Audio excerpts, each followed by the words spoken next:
because it ain't that much money. We'll see. And it's gonna keep you sharp. So that's really cool. What you got?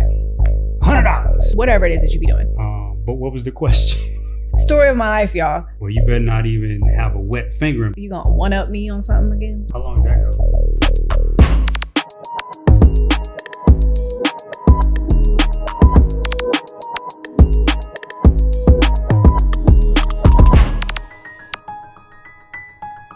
Hi, y'all. You've tuned in to Stay Sharp, conversations and stories about personal and professional development, hosted by myself, Jordan Ray, and my other half, Rashad Tyler. How are you today? I'm pretty good. I'm pretty good. Yeah, you see it? Gucci bandana. Yeah. We coming at you today with show us what you're working with. We have a few tools that we're gonna share. We're gonna share a tried and true tool, a hidden gem tool, and a newest edition tool. So 3 each. Yeah. Might be a little, fussing and fighting because I think my stuff is amazing. He thinks his stuff is amazing. We're going to share with you price points. We're going to share with you where you can get the stuff, how you should use the stuff, why you need to consider getting it right now because it ain't that much money, or why you need to consider investing in it and figuring out, how to work it into your budget because you can write it off. Okay. So that's what we're getting into. Yeah, we'll see. You can write it off. You can write this stuff off, right? I mean, I don't know if that's a thing. I don't know whoever made that write it off thing. All right. Well, some trash. Let's go. Gotcha. The first thing that we'll start with is the tried and true. I think that we both have 2 things and we both actually use these things. You're going to share one thing. I'm going to share another thing, but we both use the same things that we're about to share. Yeah. Well, or a version of those things. Or kind of. First and foremost. Yeah. First and absolute foremost is a trackball mouse. Okay? Right here. I can show you this Kensington trackball mouse. I recently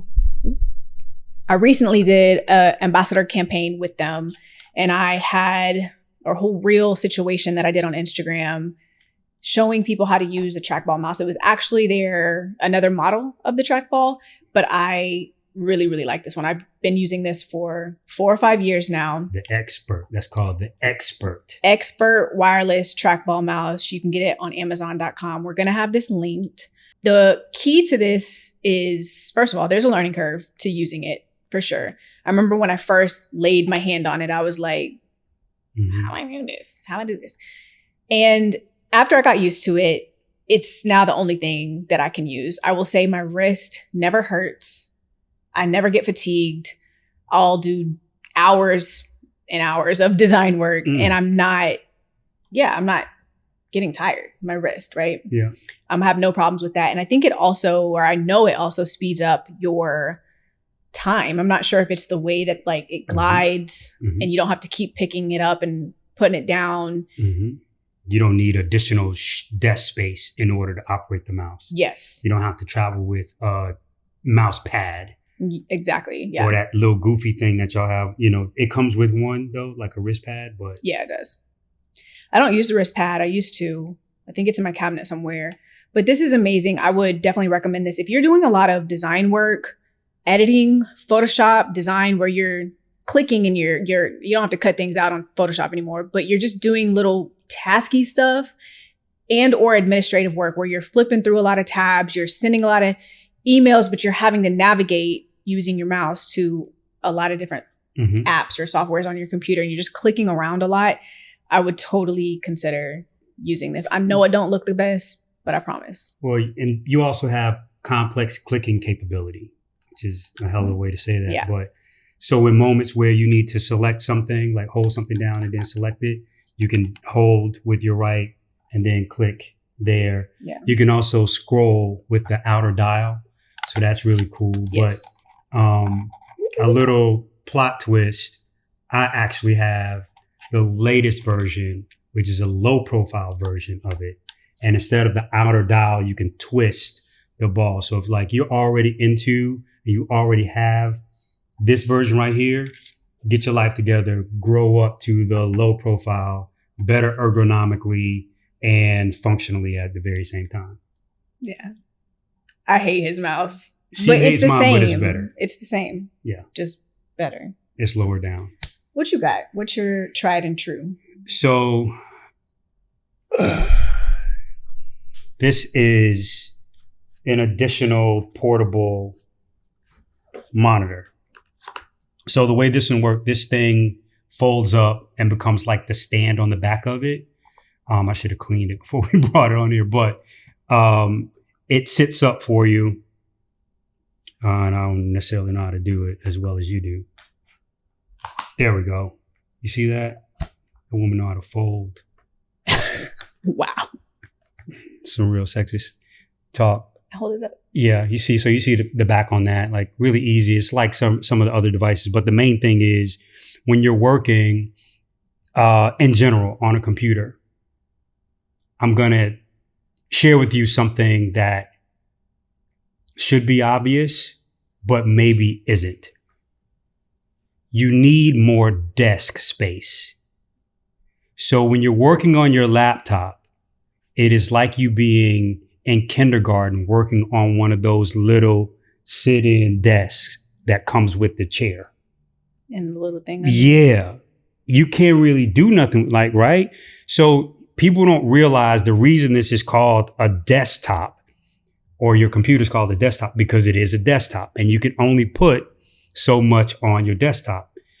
With a tool like this, you can extend your desktop even remotely and keep your workflow high, right? So it's a really important tool to have, super lightweight, super portable. And this is, of course, I think 15 inches. So about 15 and a half. Yeah. So I have what am I traveling with? A 17-inch monitor.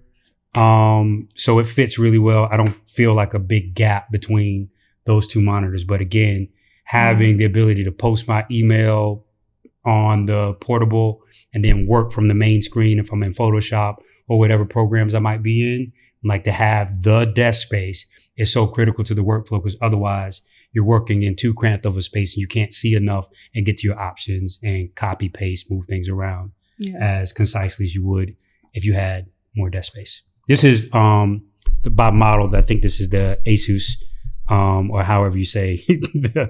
I made it a Latin. I don't know, but we'll put There's several models. We'll link the one that is in particular. There's ones that come with pens and ones that come with different stands. But we'll link it. We'll make sure that you know what it is. The other one that we have is the one that clips onto the back of, which I've grown less fond of. Let's talk price point. The price point of the mouse that we just showed you, the Kensington trackball wireless Mac mouse is $100. Yeah, it's going to run you about $100. The monitor that we just showed you is probably going to run about $250, I think. 2 to 3. That's my guess. I don't know that it's any longer 3. I think it's somewhere around 2.5. Yeah, I think it's about 2.5, the model that we just shared. So again, it's a very small investment. Those two tools that are going to not only increase your workflow as far as time, that mouse is going to save you so much time designing, doing administrative work, and the extended monitor, the 15.5-inch desktop is going to expand your space. So if you go pop up at a coffee shop, it's super, super easy to throw that in your backpack and have enough space for you to be designing over here and then on a call over here, whatever it is that you be doing. And where anybody might be concerned about connectivity, it uses a USB-C connection. So 9 times out of 10, your laptop is compatible. Yeah. Yeah. What about, let's talk, I guess, our hidden gems. Our hidden gems that are, these two tools are digital tools. So these are apps that you're going to download or they're softwares that you're going to use, programming things. And mine is XD. Adobe XD is something that I came across a couple years ago now. And I was really struggling with web design. And I felt like there was a way to get the sitemap and the layout and how we wanted the web design to look or the final website into a format that wasn't quite the website. Because by the time we got over to Squarespace or Wix or Shopify or whatever we were designing on, I'm like, I need to already have the design laid out. I cannot design in Squarespace. You got to already have that figured out. So that's what XD does for me. There's a few other use cases for XD, which I guess, you know, you can kind of go down a rabbit hole on that. But XD, I'm using that as I'm developing websites. So I'm getting in there and I'm really wireframing the website, every single page. And when we're doing it for things that we're designing internally, sharing that with the team, they can leave feedback. We can prototype it. So when you pull up that link, it literally looks like the website, and you can click on buttons. You can make things drop down.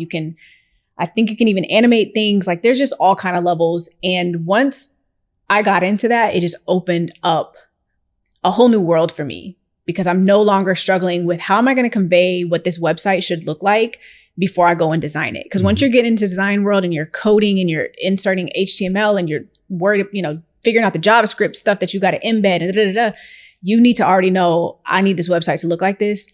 And we've also done wireframes in ways where we're handing it off to a developer, obviously, and they're taking it from there. So depending on where you're at, you know, in your creative journey or what, you know, websites are important. If it's just one page, it can be a one-pager website. Correct. You still want to have a wireframe and a design. In Photoshop, you're not going to be able to get the result you want in Photoshop. You're not going to be able to do this in Illustrator. That's what XD is for. So hopefully I've put a person or two on XD that'll make your journey on the web design front a bit easier. Yeah, it's not too difficult to migrate into the workflow, especially if you have experience at Photoshop and Illustrator. A lot of the similar movement. I agree with you. Adobe hit a home run with that one, especially because of the web wireframing. You just wouldn't be able to do it faster. And more importantly, you can actually collaborate with it. So yeah, it saves so much time too by the time you get into wherever you're hosting your website. Yeah. Saves so much time. The wireframing now takes a bit. Like that's right. That's takes a bit of time. Yeah, you actually have to do the work. You still got to do the work. It's not going to do it for you. It's not going to design it for you. Yeah. I know that you have one, Rashad, that you've been using. I do. And a bit of caution here, like for the people who are programmers, this may be a bit under. It may be right on the nose for you. People who have very little interest in programming, I would implore you to spend some time, maybe the next year, just trying to get more familiar with Zapier. I'm sure everybody's heard about it. You see it all the time, but you probably haven't created many zaps that are really changing your automation experience and the things that you can do by connecting program X with program Z, right? The way that I use it is through having complicated triggers do several things all at once. So, for example, I have a new calendar input. It will send a note to ChatGPT. ChatGPT will summarize a certain thing, and then I can send a text out when the whole automation or when the whole process happens. So to have something with that sort of like complexity of programs used, Google Calendar, Google Sheets, and Twilio, like that's not something that you would be able to accomplish without a tool like that or tremendous time available to you to program something that would take an expert programmer to execute. So I would really suggest in your automation exploration that you incorporate Zapier, especially because, again, ChatGPT is something that you can put into that workflow and have it return the results to your spreadsheet. It can help you with automating outlines and so on and so forth. And we know some of the best, most productive people in the world are now leveraging these more complicated workflows and automation. So we would suggest that you get onto it sooner than later. Yeah, I like the idea too of that being able to take an inquiry from a client that we've got, and then it creates us a task in our project management software. So then we can follow up with them and generate the email. And it's something that's, taking 2 or 3 hours of what would have been work time, and we can do it in a couple clicks. Correct. I love that. How much are you spending with Zaps? I will say this, the higher your use, the better the benefit. Right. So they have very competitive plans for multiple use. High level users.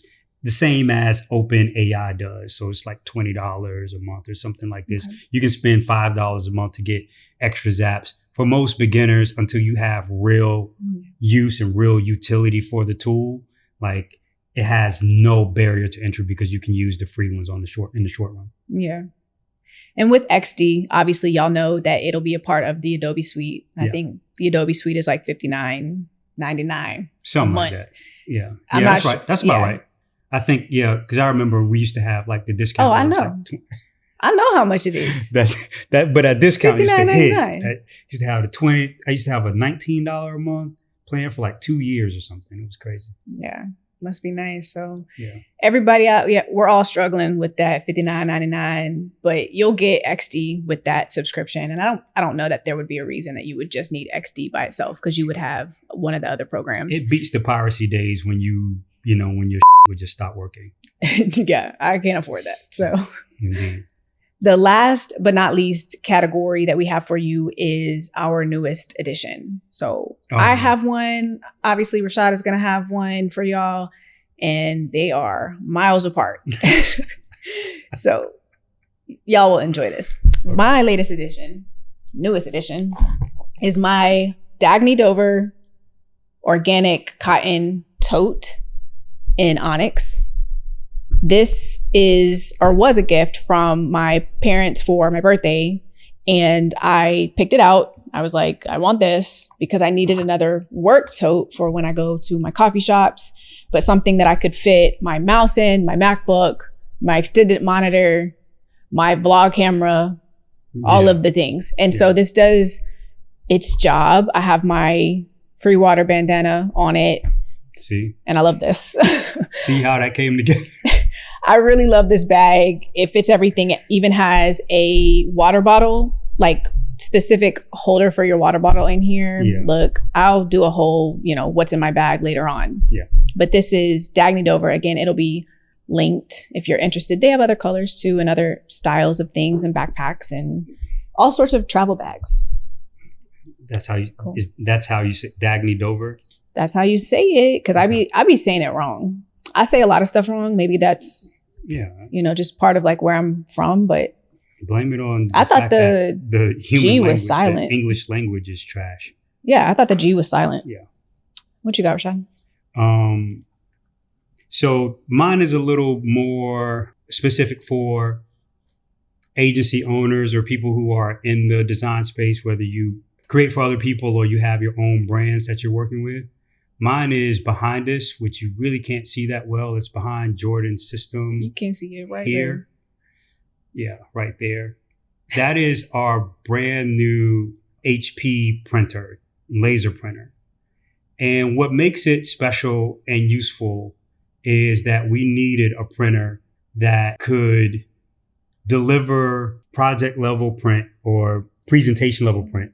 Things that we could put inside of packaging and be proud of. If we needed to send something out, that we could actually do it in-house and it really stand up as a viable print piece. So with an actual high-end laser printer, we're able to accomplish that. But here's the real and most important piece with it. Anybody who has a print background and kind of knows what it is in terms of delivering stuff, you need to be able to print on tabloid. So that particular printer and that model, and again, we'll share the notes, will allow us to print on up to a oversized tabloid 12 by 18 print.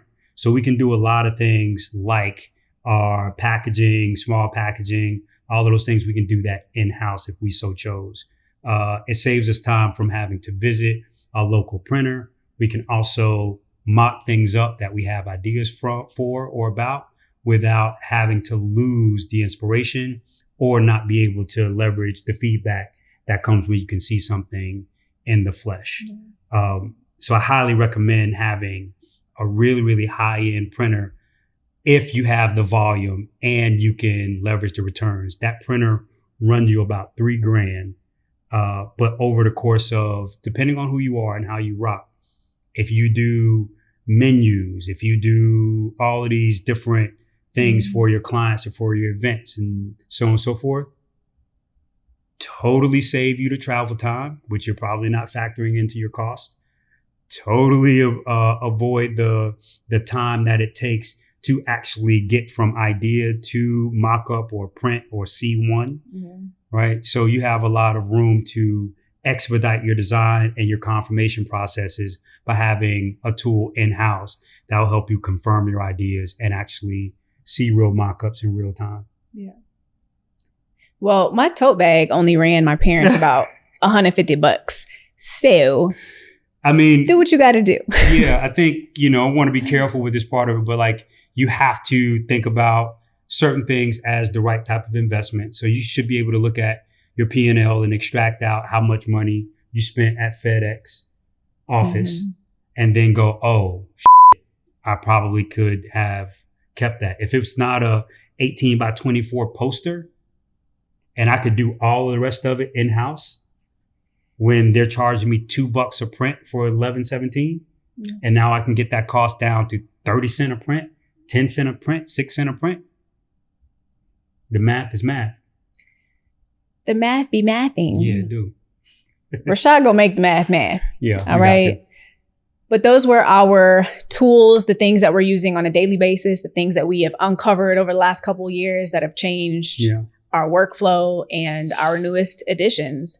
I think that this would be something we can come back to and expand more on. But really, thank y'all for joining us on Stay Sharp again. Oh, you know what? I got one bonus. Okay. So we also own 3 camera bodies and I want to say 7 lenses, but we use only Sony cameras. So if you are investing in your production tools, particularly your cameras, consider staying into one family. We choose Sony because of, the mirrorless, and we just liked that from the beginning. It was the first thing that we actually bought.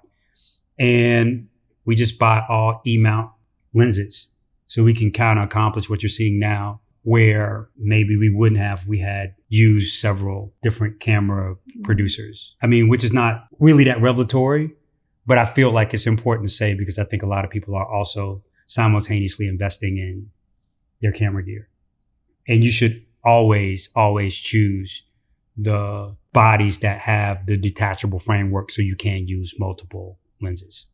Yeah. When you're creating content like this, that's a question that you're going to get asked a lot is what camera gear do you use? And it's like, talking about the weather at this point. Not for me though. I don't understand none of this. I just made sure that we had lunch today. But and at some point we'll do a production walkthrough with absolutely our production partner. We can talk you through some of the other gear that we've invested in. Yes, indeed. Cool, no bonus. Yeah, thank you. Make sure that you like and comment and subscribe.